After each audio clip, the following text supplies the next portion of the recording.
네, 반갑습니다. 오늘도 두 손을 가슴에 얹으시고 기도로 예배를 시작하도록 하겠습니다. 두 손을 가슴에 얹으시고 눈을 감으시고 저를 따라해 주시면 됩니다. 하나님은 나를 사랑하십니다.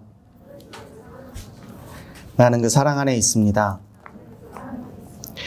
하나님 오늘 나에게 말씀하실 것입니다. 그 말씀에 능력이 있습니다. 그 말씀에 생명이 있습니다. 나의 마음을 하나님께 열겠습니다. 나의 생각을 예수님께 집중하겠습니다. 들은 만큼 변합니다. 들은 만큼 행복해집니다. 예수님의 이름으로 기도합니다. 아멘. 오늘은 누가복음 16장 19절에서 31절까지의 말씀을 함께 나누도록 하겠습니다. 누가복음 16장 19절에서 31절까지의 말씀입니다.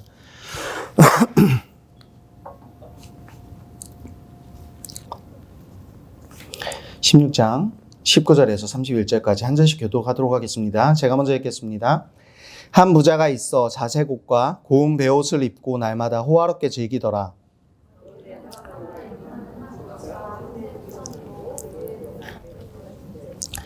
그 부자의 상에서 떨어지는 것으로 배불리려 하매 심지어 개들이 와서 그 헌대를 핥더라.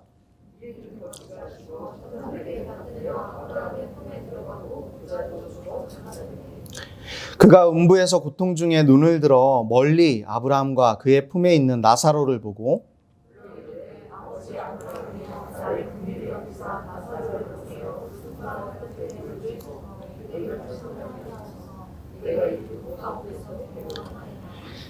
아브라함이 이르되 너는 살았을 때에 좋은 것을 받았고 나사로는 고난을 받았으니 이것을 기억하라. 이제 그는 여기서 위로를 받고 너는 괴로움을 받느니라.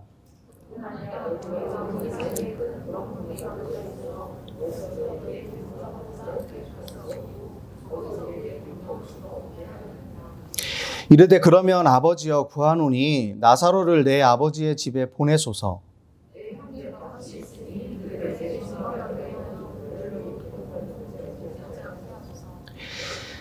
아브라함이 이르되 그들에게 모세와 선지자들이 있으니 그들에게 들을지니라.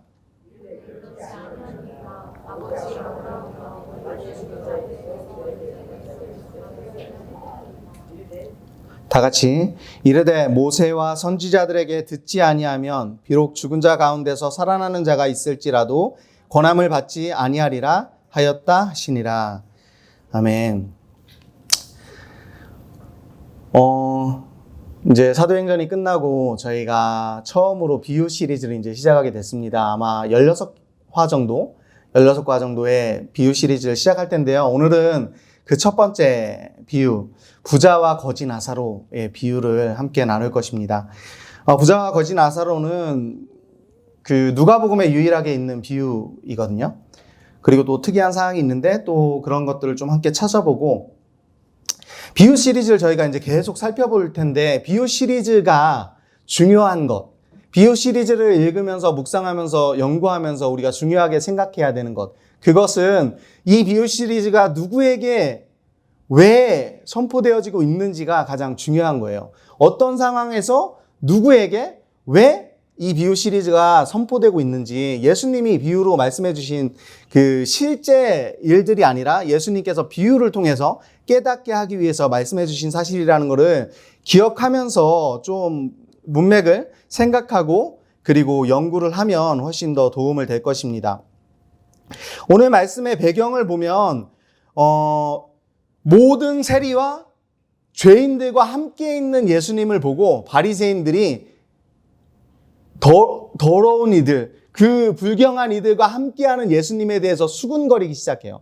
그러면서 예수님은 수군거리는 거죠. 모든 세리와 죄인들과 함께 있는 것을 보고 원래 예수님이 죄인들과 세리들과 식사도 많이 하잖아요. 그럴 때마다 바리새인들은 왜 죄인과 세리들과 식사를 하느냐라고 하면서 계속 딴지를 걸었었는데 오늘 장면도 사실은 그런 사건이 있었고 그러면서 모든 세리들과 죄인들과 함께하는 그들이 예수님께로 다 나오는 걸 다 받아주는 걸 보고 바리새인들이 반응을 하는, 그래서 그 수군거리는 걸 보고 예수님께서 그런 그들에게 얘기를 하시는 거예요. 이전의 문맥을 15장에 있는 내용을 보면 100마리의 양이 있어. 그런데 그 중에 한 마리를 잃어버리면 99마리를 놔두고 내가 한 마리를, 그 목자가 한 마리를 찾으러 가서 찾으면 어깨에 지고 마을로 내려와서 마을 사람들을 불러서 잔치를 베풀 정도로 기쁘지 않겠냐? 그게 너무나 당연하지 않아? 얼마나 기쁘겠어? 만약에 10드라크마라는 돈이 있는데, 큰 돈이 아니라 한 드라크마에 9,000원 정도 하더라고요. 한 드라크마에 9,000원인데 10드라크마에서 한 드라크마를 잃어버렸어. 근데 집을 다 뒤져 막 가구를 다 들고 빗자루질 하면서 그걸 찾지 않겠어? 그런데 그걸 찾으면 그 사람이 자기가 아는 사람들을 불러서 나 너무 기뻐. 이거 잃어버렸었는데 찾았어. 라고 기뻐하지 않겠어? 이렇게 비유를 해주고, 또 우리가 알고 있는 탕자의 비유, 아들이 집을 나갔다가 겨우겨우 찾아서 돌아왔는데 그 아들을 위해서 마을에 잔치를 벌이고 송아지를 잡을 만큼 이 아버지가 기뻐하지 않겠어? 잃었던 것을 찾으면 이렇게 기뻐할 수밖에 없지 않겠어? 라고 얘기하는 게 그 바리새인들에게 해주는 얘기예요.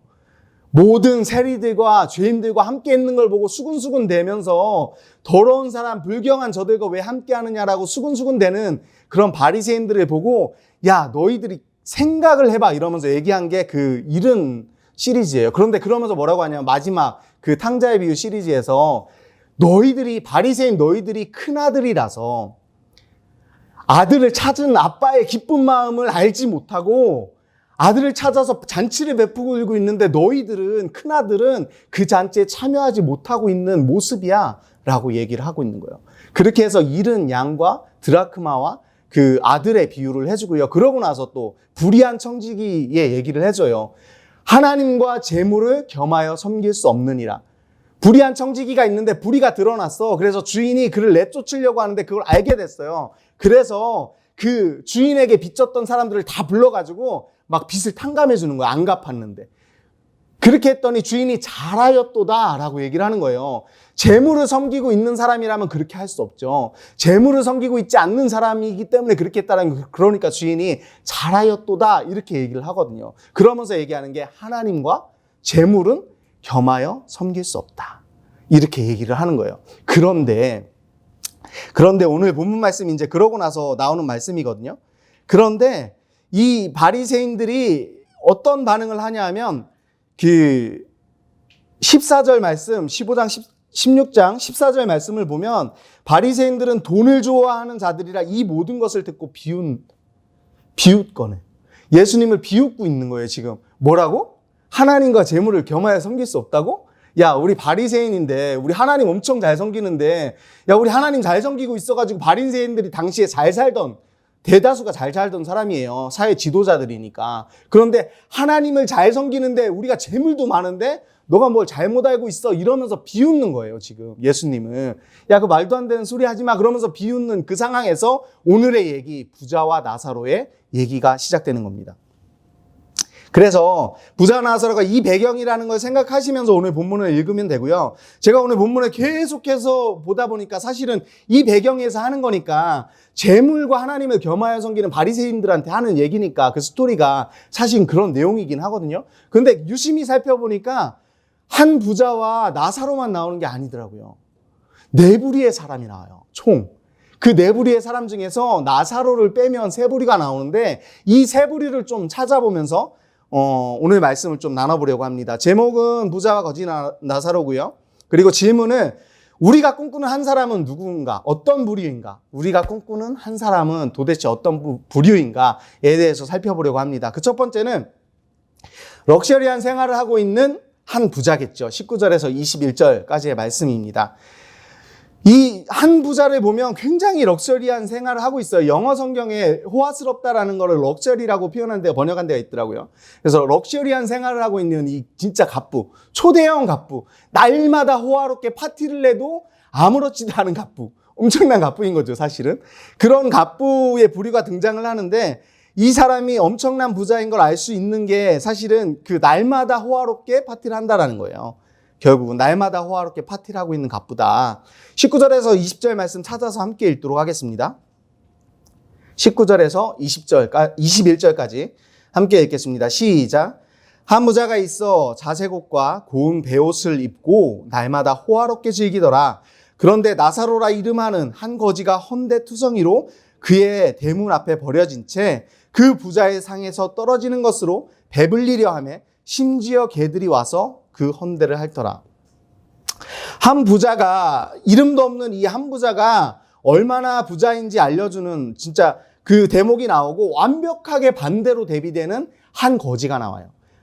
한 거지, 나사로라고 하는 그 한 거지가 나와요. 완벽하게 대비돼요. 어떻게 대비되냐 하면, 이 한 부자는 얼마나 부자냐면 화려한, 정말 부자들만 입는다는 화려한 자색 옷을, 겉옷을 입고, 그리고 그 배옷, 고운 배옷, 최상품 속옷, 배로 만든 속옷을 입는 그런 부자예요. 겉 모습이 얼마나 럭셔리한지 이루 말할 수 없어요. 날마다 호화로운 파티를 하는 그렇게 겉 모습이 너무나도 화려한. 그런데 반대로 거지가 나오죠. 어떻게 나와요? 온몸이 똑같아. 보여지는 온몸이 헌데투성이야. 고름투성이야. 상처투성이야.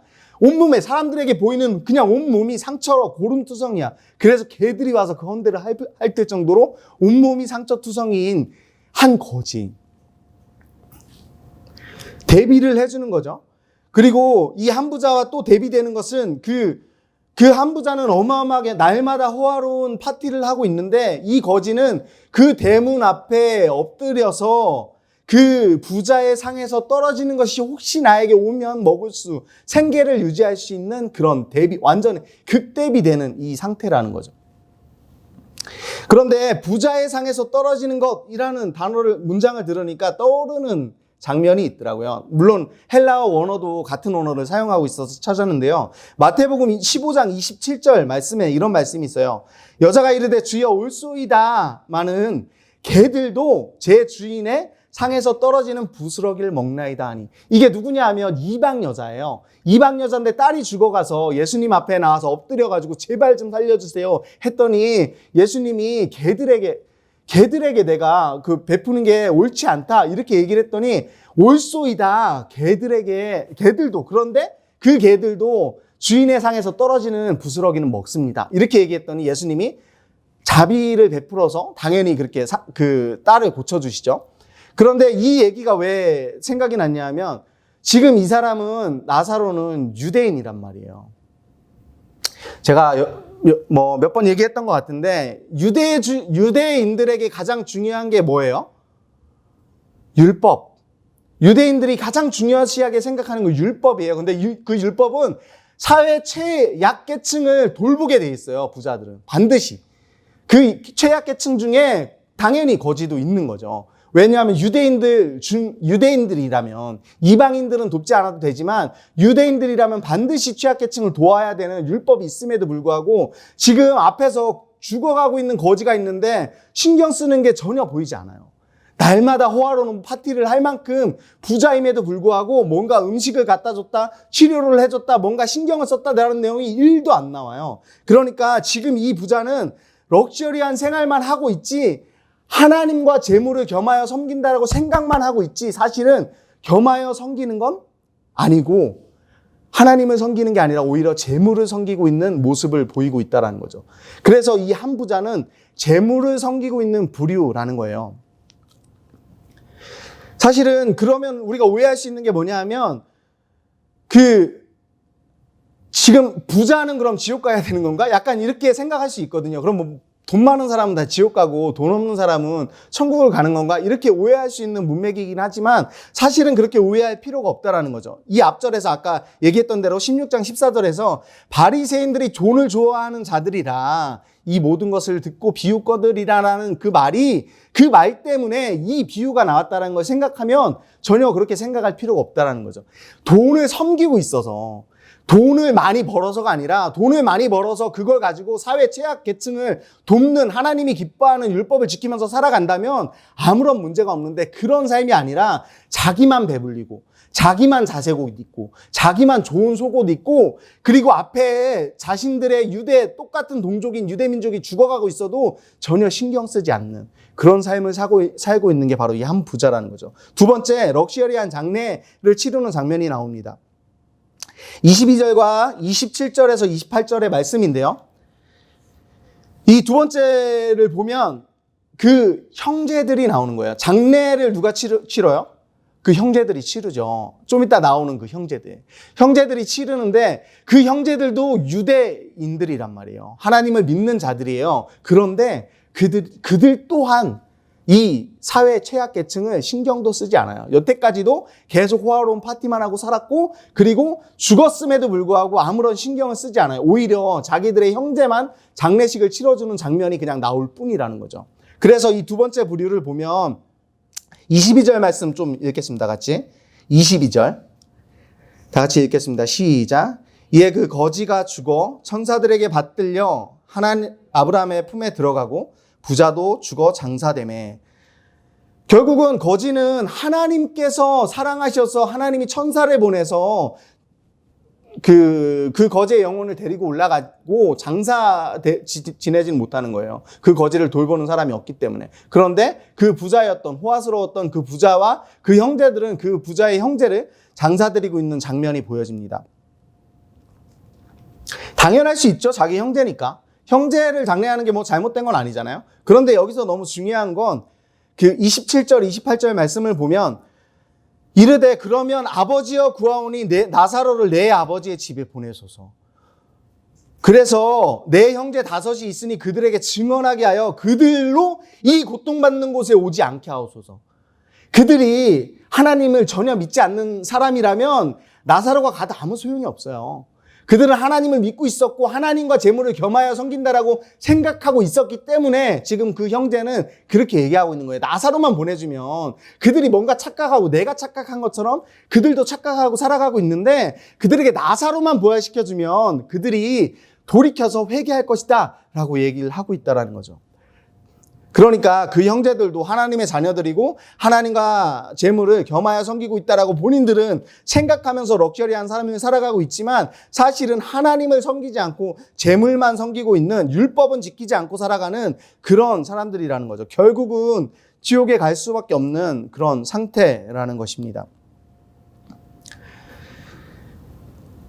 우리도 럭셔리한 삶을 꿈꾸고 살잖아요, 사실은. 우리도 다 럭셔리한 삶을 꿈꾸고 살아요. 잘 사는 삶, 좀 남한테 피해주지 않는 삶, 그냥 내 힘으로 잘 살 수 있는 그런 삶을 꿈꾸고 있는데 그런 삶을 꿈꾸는 건 너무 좋은데 여기서 예수님께서 경고를 하시는 거예요. 너희들이 럭셔리한 삶을 쫓고 그렇게 되는 거 너무 좋아. 그런데 그렇게 되었을 때 너희들이 하나님과 재물을 절대 겸하여 섬길 수가 없어 라는 걸 경고하고 있다는 거죠. 그 형제들이 이걸 알지 못해서 그 지금 음부에 내려가 있는 형제가 나사로를 제발 좀 보내달라라고 얘기를 하고 있다는 거죠. 마지막 세 번째, 부활도 못 믿는 부류가 있어요. 29절에서 31절까지의 말씀인데요. 우리는 부활이나 기적을 경험하면 우리가 뭔가 잘 살 수 있을 것 같을 때가 되게 많아요. 신앙생활 할 때. 저도 되게 많거든요. 그래서 저는 사실은 체험이 남들보다는 좀 많은 편이에요. 근데 그 체험이 많으면 그러면 하나님을 잘 믿고 살까요? 저만 있나요? 여기 저만 있어요? 잘 믿고 살 수 있을까요? 기적이나 아니면 뭔가 진짜 놀라울 만한 것들을 하나님의 은혜를 경험하면 내가 흔들리지 않고 하나님을 잘 믿고 살 수 있을까요? 저는 아니에요. 저는 아니에요. 제가 아닌 이유를 끝날 때 시간이 남는다면 제가 짧은 간증을 하나 하도록 하겠습니다. 따끈따끈한. 결국은 지금 부활도 못 믿는 사람들이 있는데 그 부활도 못 믿는 사람들은 어떤 사람들인지 29절에서 31절까지의 말씀을 한번 보도록 하겠습니다. 다 같이 읽겠습니다. 시작.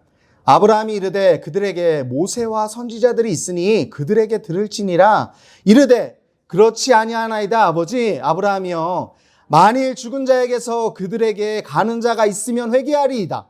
이르되 모세와 선지자들에게 듣지 아니하면 비록 죽은 자 가운데서 살아나는 자가 있을지라도 권함을 받지 아니하리라 하였다 하시니라. 아멘. 이르되 모세와 선지자들에게 듣지 아니하면 비록 죽은 자 가운데서 살아나는 자가 있을지라도 권함을 받지 않을 것이다. 이게 예수님이 얘기하는, 강조하는 부분이라는 거죠. 여기서 얘기하는 모세와 선지자들에게 듣는다라는 것은 미리 보낸 선지자, 모세와 선지자들, 그 선조들에게 듣는 것도 있겠지만 그들이 기록한 구약의 성경, 그 구약의 성경을 듣고 믿지 않는 사람은 절대 기적이나 부활이 눈앞에 벌어져도 믿지 않는다라고 강조하는 거죠. 어떠세요? 믿기나요? 이 표현이 믿기시나요? 저는 이 말씀을 보면서 목자들하고도 함께 나눴었는데요. 비유 시리즈가 굉장히 많아요. 그런데 그 모든 비유 시리즈 중에서 유일하게 이름이 나오는 한 사람이 있습니다. 누굴까요? 퀴즈? 누구죠? 나사로. 저만 있는 거 아니죠, 진짜. 너무 조용한데 다들 졸린 것 같기도 하고.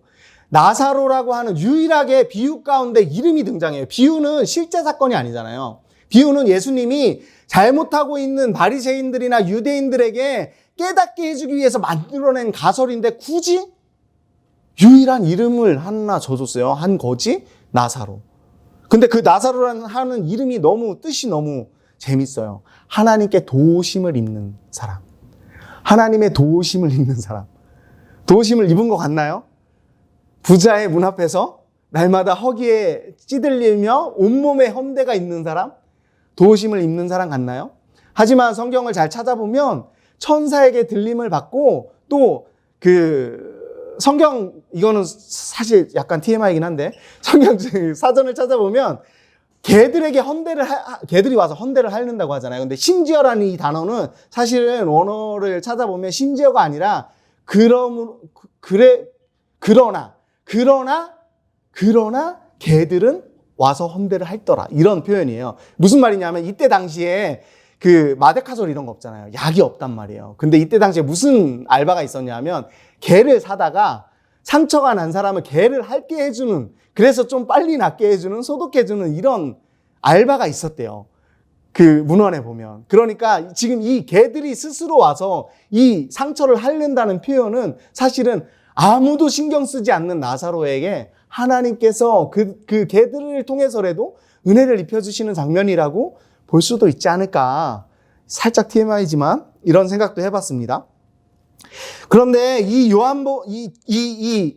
이 부자의 상에서 떨어지는 것으로 겨우 생계를 하고 있는 이 사람, 하나님께 도우심을 받는다는 이 사람이 무엇을 의미하는지 이 나사로라 하는 이름을 생각하면 우리가 알 수 있어요. 요한복음 11장 47절에서 48절 그리고 53절 말씀인데 제가 읽어드리도록 할게요. 요한복음 11장 47절에서 48절 그리고 53절, 사실은 47절부터 53절까지의 말씀이겠죠.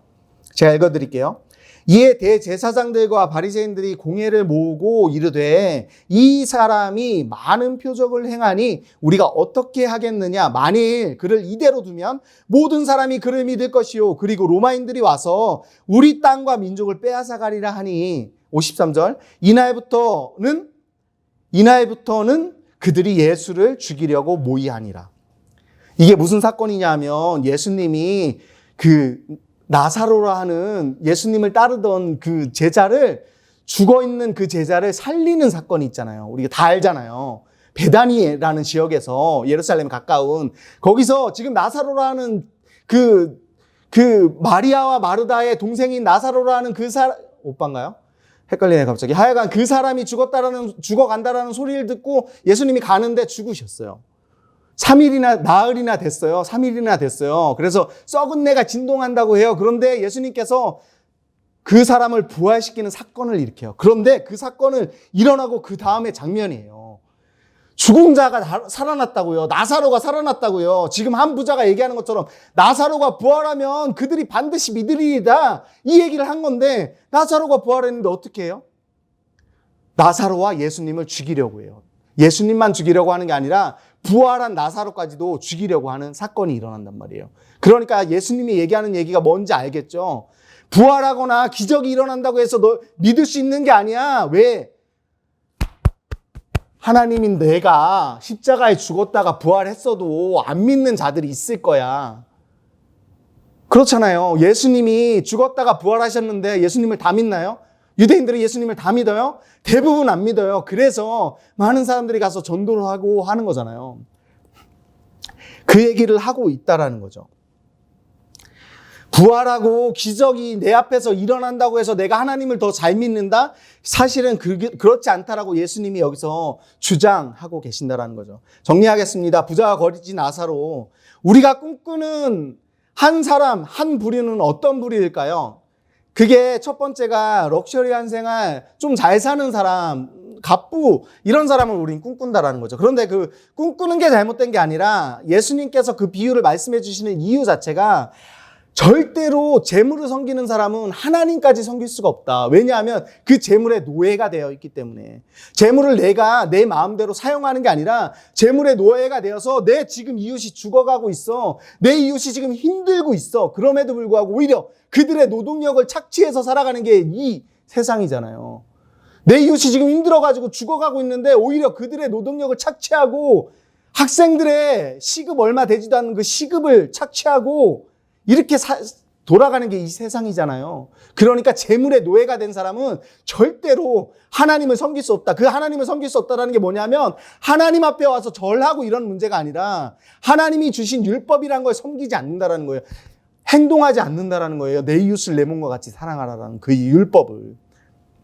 두 번째, 그 다른 부류, 그 주위에 있던 부류, 같은 잘 사는 부류였는데 똑같은 행동을 하고 있더라. 그 형제들을 보니까. 그런데 그들도 하나님을 믿는 사람들이었고 그들에게 부활이 보여지면 믿을까라고 형제가 생각하지만 예수님이 얘기하는 건 절대 그렇지 않다. 부활과 기적이 너희들에게 있어도 그걸 가지고 믿음이 있을 수 있는 게 아니라 오직 하나님이 주신 이 말씀을 너희들이 믿고 신뢰하고 이 말씀 안에 있는 모든 것들을 행하려 할 때 너희들이 하나님 나라의 백성, 천국에 올 수 있다라고 얘기를 하고 있는 거예요. 마지막 세 번째, 부활도 못 믿는 믿음입니다. 그 얘기를 지금 한 거죠. 죄송합니다. 그 얘기를 했어요.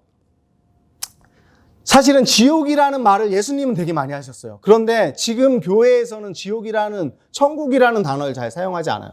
그런데 제가 지옥이라는 걸 진짜 한동안 엄청 오래 묵상을 했는데 어떤 묵상을 했냐면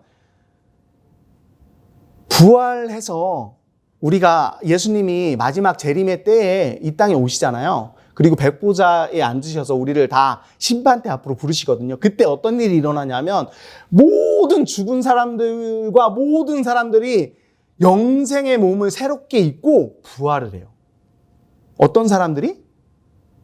모든 사람들이 하나님을 믿건 믿지 않건 모든 사람들이 영생의 몸을 입고 절대 죽지 않는 영생의 몸을 입고 부활을 한단 말이에요. 마지막 때. 처음 듣나요? 처음 듣나요? 모든 사람들이 영생의 몸을 입고 부활을 해요. 그런데 그 심판대 앞에 가서 어떻게 해요? 넌 어떻게 살았나 좀 보자. 율법을 어떻게 지켰어? 이렇게 물어보겠죠? 그런데 중요한 건 난 잘 못 지켰는데 어떡하지? 이렇게 하다가 너 예수 그리스도를 믿네? 땅땅땅. 그럼 자, 이쪽 천국으로 가고 예수 그리스도를 믿지 않아? 땅땅땅 지옥으로 가고 이렇게 된다라는 거예요. 오직 믿음으로. 믿지 않는 사람들에게 뭘로 심판을 해요? 그 사람이 살았던 행동으로, 양심으로. 그 양심에 꺼리끼는 일을 한 사람은 당연히 지옥이고 양심에 꺼리끼는 일을 하지 않은 사람은 천국이라는 거예요. 그게 성경에 나와 있는 얘기예요. 모든 사람이 영생의 옷을 입고. 그런데 여기서 중요한 거, 제가 지옥을 왜 묵상했냐면 영생의 몸을 입는다라는 건 절대 상처도 나지 않고 죽지도 않는다라는 거잖아요. 지옥에 갔어.